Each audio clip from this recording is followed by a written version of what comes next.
Troy University's Office of Civic Engagement periodically hosts a poverty simulation to teach students the reality of what it's like to live life in a position of poverty.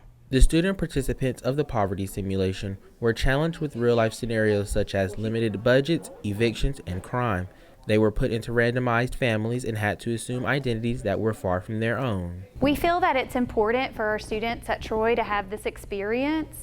The poverty simulation walks them through a full month in poverty, and they are provided a scenario and they have a role as a family member, and they experience what it would be like to live week to week, paycheck to paycheck. We feel that this is a real life experience. Community resources were available for students to visit during the simulation. The students had to visit organizations such as social services, child care, and education.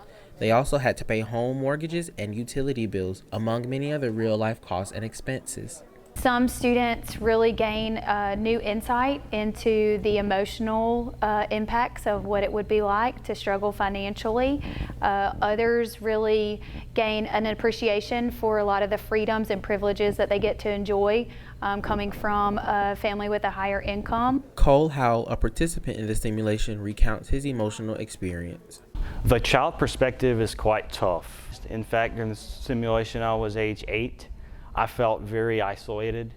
I felt as if my parents kind of lacked the available funds to give me the opportunity to go on like the field trip and get the appropriate school supplies for me to fully participate. So I can see where it would be hard to advance social interactions while going to school, growing up in a situation like that.